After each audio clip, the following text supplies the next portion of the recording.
Welcome back to Voice from the Corner. Hope you're all well. Hope you're all safe.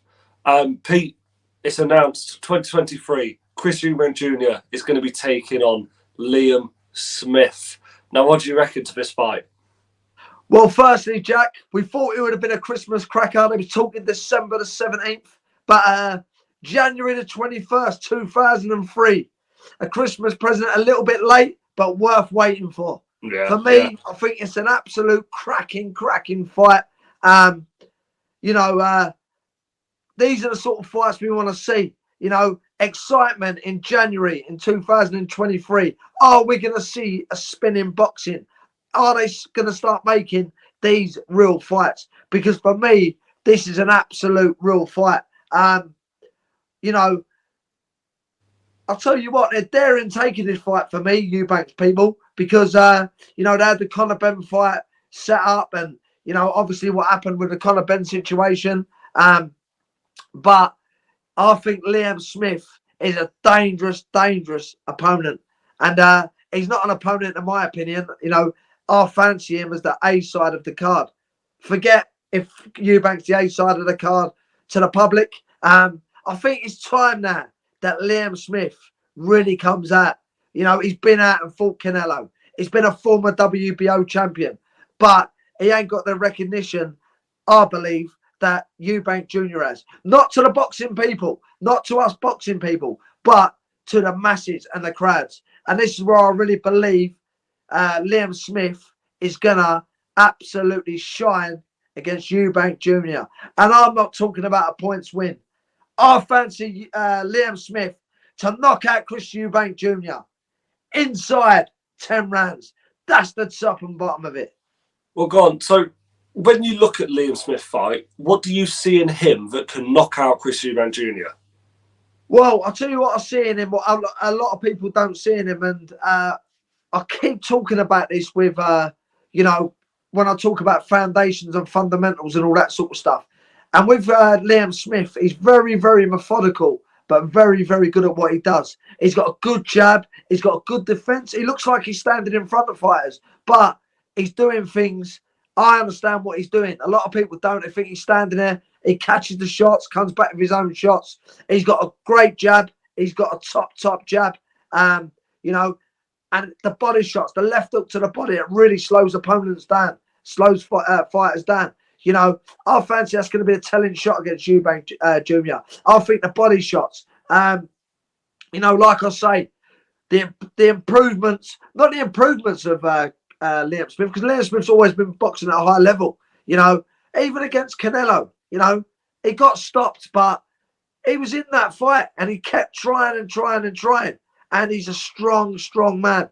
So I definitely think he's madly underrated. And if you say to me about Eubank Jr., do I think he's come on? I don't think he's come on, and that's my honest opinion. I don't think he's come on from the Billy Joe days. I don't think he's come on from them days. So, and I think Liam Smith is a level above him. I know it sounds mad, but I think he is a level above him, 100%. And, I've been with Liam Smith up close and personal in the gym. Eubank Jr., I think if he starts getting tired, he'll lose that foundation and fundamentals and, everything can fall apart. He has his hands low as it is. And I don't think he can afford to do that with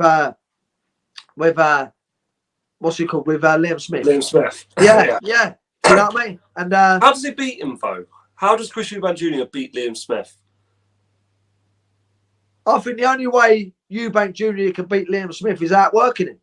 And like I said, that was in his Arsenal a few years ago. But now, I really believe, going with Roy Jones, he's more like Tom Jones. The work rate slowed down. He's trying to think more. And if you think in front of Liam Smith, you're in trouble. Because that gives Liam Smith time to set you up. And he sets traps up as well. It don't start that fast. I think last time out he did, though. He started very fast. Who did box last time out? So, here's your one. Because I've got Liam Smith and Chris Eubank Jr. up on Liam Smith. Box, right? Liam Smith's last fight was against Hassan Moakinyo. A TKO win in the 4th round in the Echo Arena in Liverpool. Who was that before? Who did he box before then? Before that, Jesse Vargas, Yeah. TKO in the 10th round. Yeah. Before that, and Anthony Fowler win TKO in the 8th round. So Yeah. he's been looking good. Well, we showed with Fowler. You know, it started quite slow, and but that's the way he starts, and he breaks himself into a fight. And you know, I don't think Eubank Jr. is any stronger than Anthony Fowler. No way. And for me, you know, I just hope this fight happens as well. I hope this fight happens, and Eubank's people don't think, Jesus, this is a tough fight. We don't really need this, but this is what boxing needs, and I give respect to both guys for taking this fight because it's a good fight, you know. And when you talk about levels, Liam Smith is a level above Chris Eubank Jr. as we speak. If Eubank Jr. goes and does a job on Liam Smith, then he's up at a level, in my opinion. Then he can start looking at the likes of Canelo and start looking at the likes of Golovkin, in my opinion. But where does Liam Smith go after this then if he does win? I don't know. Another world title fight. This will be eliminated for a world title without a doubt. I mean, we're seeing tomorrow night. We're seeing Zach Parker against what's his name, John Ryder. Right, that's a cracking fight. And you know, like I've predicted Zach Parker to beat him. I've predicted Zach Parker to beat him. You know, I just think, and when people go, how does he beat him? I think he's a bit better as a taller fighter than the taller fighters that John Ryder's fought. And I think he'll be able to adapt and use his boxing.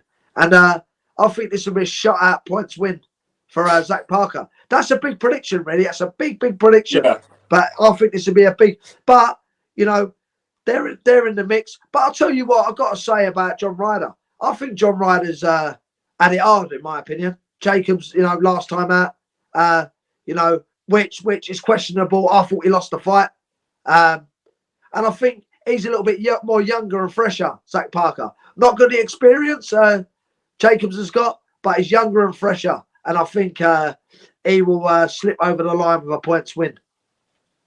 For you, do you think there's been enough media attention for this fight? Because I don't think there's been enough people talking about John Ryder, Zach Parker. No, not at all. There definitely ain't been enough media attention, and it's always the way with a good fight. And we get bad fights out there; they get loads of media attention. Funny enough, we got Tyson Fury, Dillian White next week. Chisora. Chisora. Sorry, people. Chisora next week. And come on, there ain't been no media out there on that, really. You know. No, well, I think for them, they seem to think that Tyson Fury is a selling point as it is. I don't think they need to promote it. But maybe not. Maybe they know something we don't know. But for me, boxing ain't in the greatest of places promotional wise anyway now. And you know, how many people really do watch it? I mean, you know, like I say, we've got a show tonight on Channel 5. Didn't even know it was on Channel 5. I didn't even know it was happening. You know, there was a men's show tonight. I didn't even know it was happening. But obviously, where we look on BoxRec and things like that, we see it, don't we? But people in general don't see these sort of things. And obviously, we've got Eubank, Harlem Eubank. Is it Harlem Eubank? Yeah. Harlem Eubank, yeah. Yeah, we've got him tonight against Farrell, Tom Farrell, which is a good fight, a very good fight. I think it's going to be sticky points there for Harlem Eubank. I think he's going to be a little bit more sharper and fresher in the pair, though. And I fancy Harlem Eubank to win that fight on points. That's the top and bottom of it. Let's go back to John Ryder, Zach Parker. Where do you think the winner goes? Well, it's got to be a world title fight for the winner, isn't it? I don't know what world title, but it will be a world title fight for the winner. You know, it's a tough fight. It's a hard fight. And whoever wins that deserves a shot at the world title, in my opinion. Yeah. You know, maybe it was questionable with Jacobs. That's why this fight's happening. Do you know what I mean? I think split decision. I think Zach Parker might be WBO number 1. I'm not 100% sure. Really? Yeah, I'm not 100% sure. And then obviously on the zone tomorrow night, we've got Fast Eddie, and we got Dillian White versus Franklin. Not too interested in that fight. There's been a little bit of excitement at the head-to-head and all that sort of stuff. Don't excite me, though. The fight that excites me on that show is Gorman versus Wadley. For Fabian Wardley, yeah. Yeah.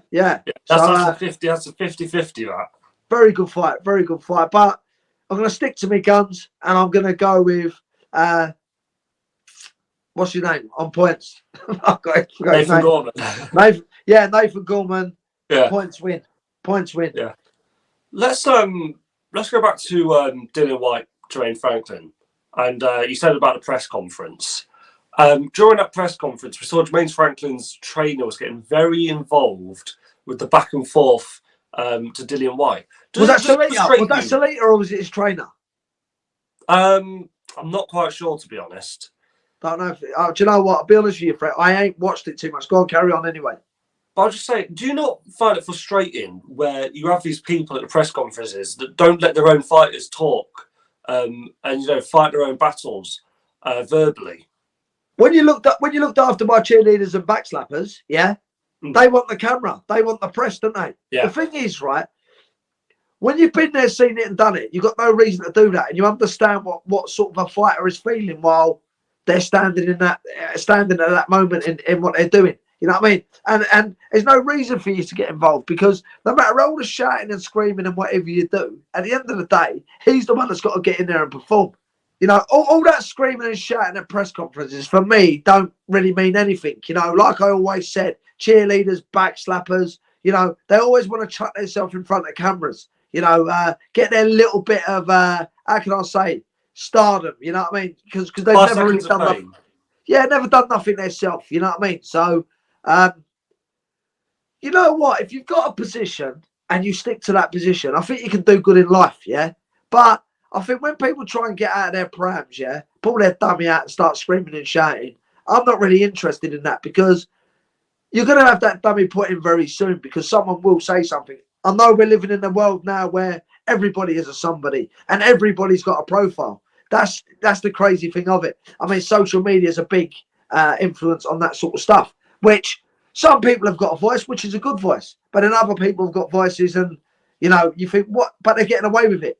So, only in boxing, as I say, Jack, only in boxing. We see in punditry, you know, within half time of football, they've got 3 experts sitting there, not 3 cheerleader backslappers. Do you know what I mean? With a presenter. You know? Well, look, I think that's a good place to end it there. Yeah. Really. It's been a good preview for John Ryder, Zach Parker, and Chris Eubank Jr., Liam Smith.